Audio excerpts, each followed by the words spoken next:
Hi everyone and welcome to Shaluso. Today we're looking at the first Grand Seiko featured on the channel.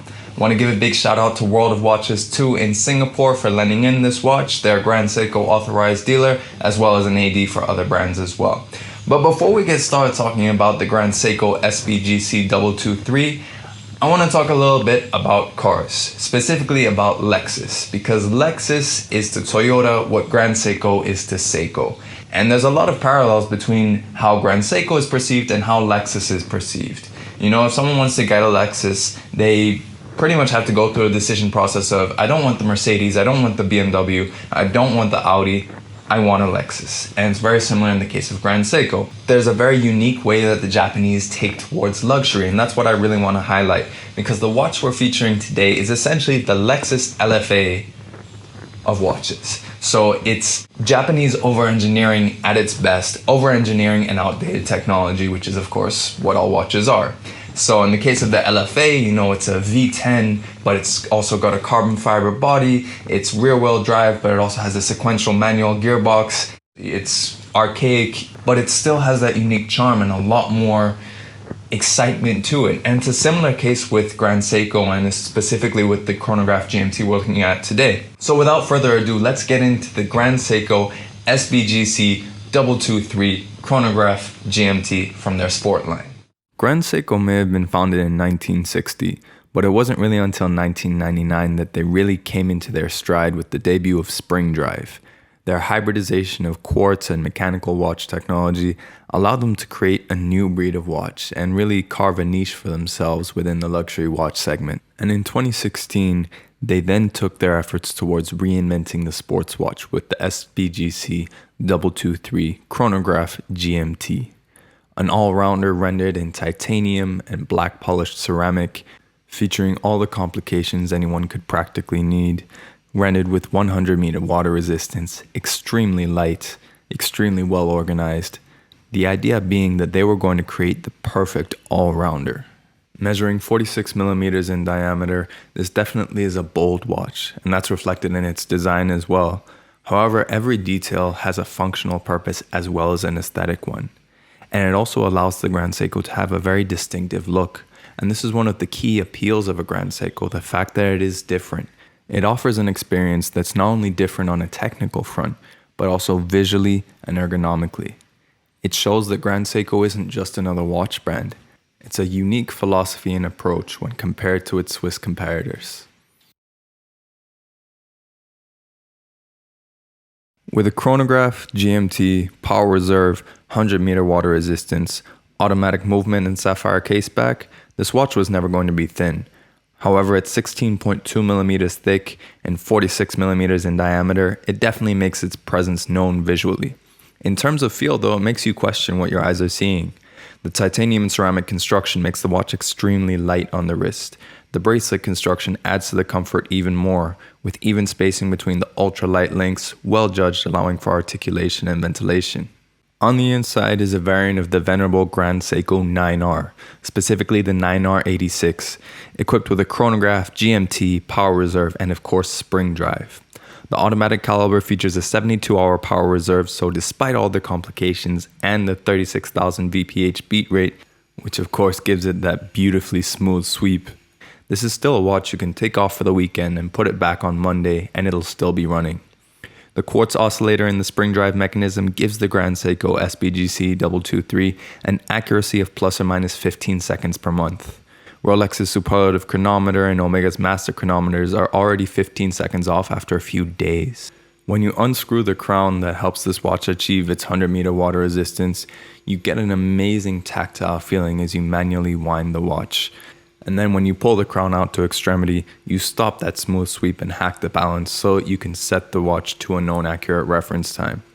This function also allows you to move the GMT hand, much like on a Rolex GMT Master 2 or an Omega Planet Ocean GMT, making this watch a true GMT, unlike watches equipped with an ETA 2893. The first detent for the crown is what allows you to harness the jumping hour hand. This not only sets your current time as you travel, but it also helps to jump the date forward and backwards, meaning you don't need to worry about a danger zone because it's the hour hand that's moving the date and not a regular quick set. Screw the crown back in and you can start using the watch. I've had the chronograph running this entire time because the vertical clutch column wheel of this chronograph allows it to run without additional wear to the movement. When you start and reset, it's an extremely crisp feeling, and the 36,000 VPH beat rate allows it to be extremely precise. Often when it comes to luxury, people tend to favor form over function. But when it comes to Japanese luxury, their level of attention to detail makes no compromise for either. On the dial side, you have no less than 6 different hand designs, which not only makes the dial more interesting, but it makes it much easier to keep track of all the different functions.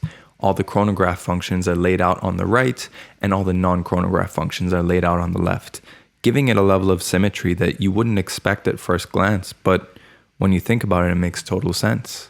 And then there's the quality of the polishing, starting with the applied indices in the hands, moving out to the ceramic on the case. It's all perfectly mirror finished. And while the ceramic isn't the Zaratsu finish, it is still a mirror finish on an extremely hard material.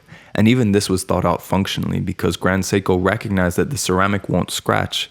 This is also the reason why all the ceramic surfaces are slightly raised, so that they can protect the brushed titanium from receiving any scratches as well. On every level, attention has been paid to make sure that this watch is beautiful as well as functional. So that's my take on the Grand Seiko Chronograph GMT. There is this different type of luxury when it comes to Japanese watchmaking.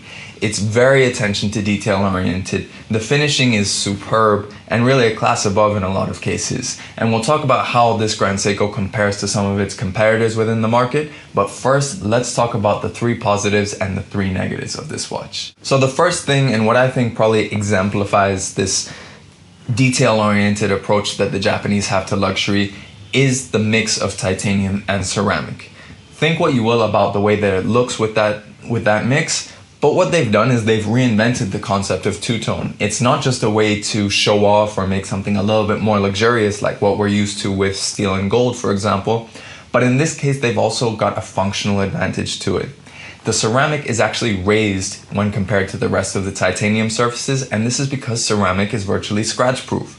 So what that means is essentially you have a protective buffer that's protecting the titanium, which is satin brushed, from being scratched at all.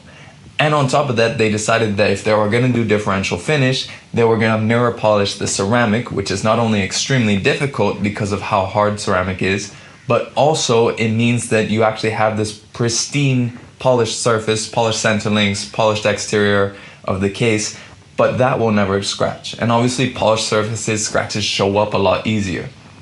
So again, it's that thinking that really exemplifies the Japanese approach to luxury. It's making sure everything is covered. The second advantage is the movement itself. This Japanese 9R86 is without a doubt the Swiss Army knife of movements. Not only is it a 36,000 VPH caliber, so it has an extremely smooth sweep that adds an even more luxurious air to it, much smoother than what you'd see on a Rolex, for example, which is only 28,000. But it also has a chronograph, a GMT, a chronograph that's going to be extra precise because of that high beat rate. It has a vertical clutch, so that way you don't wear out the chronograph or the rest of the movement when you're using the chronograph functions. It also has a jumping hour hand. The quick set for the date is controlled by that jumping hour hand, so it means you don't need to worry about a danger zone when changing the date. And of course you have a power reserve meter for its 72-hour power reserve. And on top of all that, you have the Spring Drive, which gives it 15 seconds per month accuracy. To give you an idea, losing or gaining 15 seconds with a COSC certified or even a superlative chronometer or a METAS certified watch, you're looking at a few days. Grand Seiko is promising plus or minus 15 seconds a month. So that sort of accuracy is amazing, and it's another example of that over-engineering. What they've done is they've created the equivalent of what in automotive terms is a hybrid. They've created that for watches. They've taken the best of quartz and then they've married it to make the mechanical movement better. So again, it's another example of Japanese over-engineering of something that's an outdated technology, but doing it to the best of its ability. And then the last thing that I want to highlight for this watch is the design. Again, it may be controversial, but the fact that it is so distinctive, you could never mistake this for any other watch, and I think that is a great advantage. And for the people who want something like this, chances are you want something different. So that distinctive look that they've given it with the polyhedral design. Not only does it really exemplify modern Japanese design, but it just stands out so much. And the way that they've managed to organize the dial as well, the whole thing just comes together. It may not be to everyone's taste, but you can't deny that it really achieves a distinctive look. But of course, no watch is perfect, and this watch definitely has its downsides as well. The first one, and I know this is something that I talk about on a lot of watches, and that is the thickness. Now, I can make some allowance for the fact that this is a 100-meter water-resistant watch that features multiple complications. It's a GMT, it's a chronograph, it's automatic as well, and it has a decent power reserve, so all of those contribute to the thickness. But the fact of the matter is that it's 16.2 millimeters thick, combined with the much more sporty look, this watch is definitely relegated strictly to casual wear. So this limits the versatility, and it's an area where it would have been great to see Seiko come up with some ingenious solution for making this watch thinner so that it could be a lot more comparative. We're not talking octo finissimo thinness, but it would have been good to see this maybe at a sub 15 millimeter mark, just so it's a bit more usable. The second thing, and again another area where I do often find faults in watches, and that is in the clasp.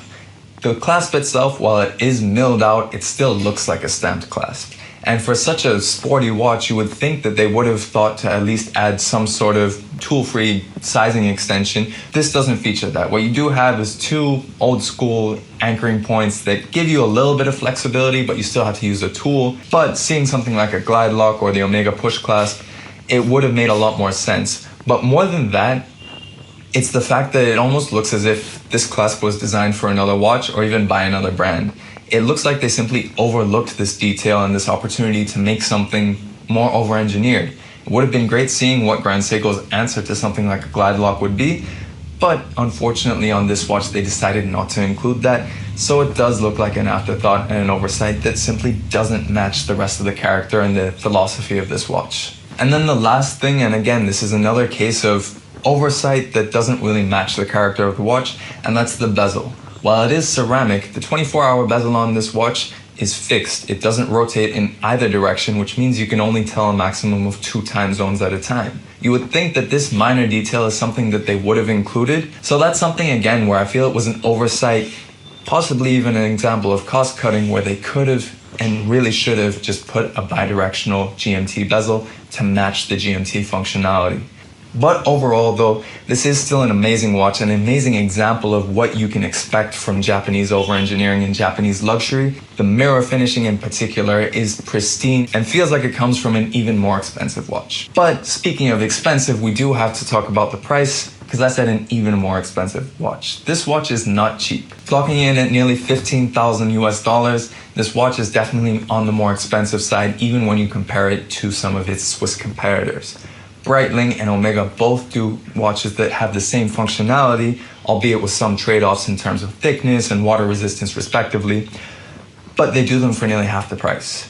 And then if you go further up the range, past $17,000, you have the Octo Finissimo Chronograph GMT, which is a world record holder, as well as being proper high horology. But bearing all that in mind, if you consider the level of quality and also the level of differentiation that you get in wearing something like this, it does represent a good value. And it doesn't lose too much in terms of its secondary value. And that's again because, like I said at the beginning of this video, if you want a Grand Seiko, you really want one. And there are a lot of people who are enthusiasts for Grand Seiko and who really like these watches, and for good reason. It's a completely different experience. It's totally unique and distinctive. If you're someone who wants something that's different and also that is a great all-rounder for the most part, then this is definitely the watch for you.